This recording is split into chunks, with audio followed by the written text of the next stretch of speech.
Hello everyone, Chris here with Pixel Pro Audio, and today we have a very special guest, Dennis Hawk of Hawk Native American Style Flutes.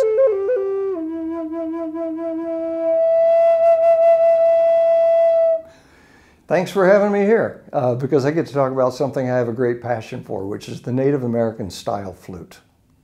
Dennis, thanks for joining us. Can you tell us how your flutes are made? The flutes are made in several different ways. Some make them in two parts. These are solid one-piece flutes. And I have a friend down at the foot of Stone Mountain, Georgia, that bores these out with a gun bore. And then I get them up here, and I get to make the rest of the flute. And I make them out of cedar both for the sound and for the beauty. Most people know that, especially guitar players, know that cedar makes a great soundboard. So same thing with the flute. Can you tell us how you tune your flutes? You'd be surprised. I use a guitar tuner. And, when I first started this, I just had my wife draw pictures or draw around my fingers. And that's the way I started, to try to figure it out. And I got them tuned, and then I made models, and that's the way it went. These are tuned in E minor. It's great for guitar, E minor pentatonic. How did you become interested in Native American style flutes? I heard my wife's cousin, my wife is Stockbridge Munsee Mohican, and I heard her cousin at a show pull out one of these flutes, and it just penetrated, into my heart and part of my history and my heritage. And I needed to have one, I needed to learn how to make them, and I've been doing that ever since. I'm curious, when did you start making flutes, and how many have you made?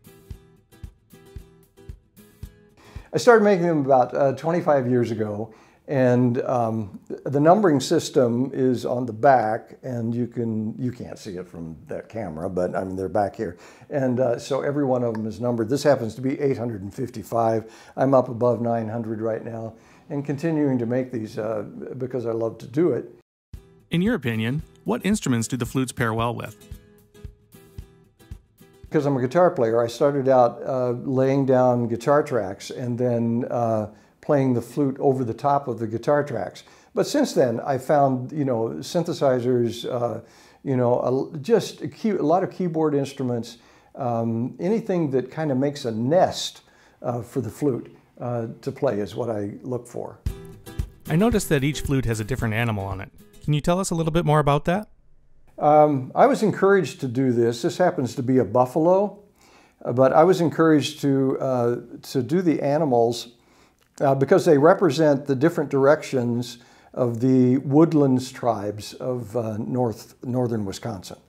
So in the east is the eagle, in the south is the wolf, in the west is the buffalo, in the north is the bear. And people identify with certain animals, and they will purchase a flute to fit that animal spirit that they identify with. What would you say is special about your flutes?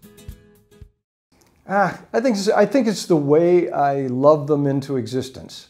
And I start by smudging them with sage and saying a prayer over them that whoever receives this receives it in a good way. And I want to say a special shout out to musicians, especially musicians who are on the road, or you technical musicians who are behind your digital stuff all day long. These are a great break from the stress, and a lot of people use them for meditation. Thank you for sharing more about your flutes, Dennis. Can you give us a brief demonstration?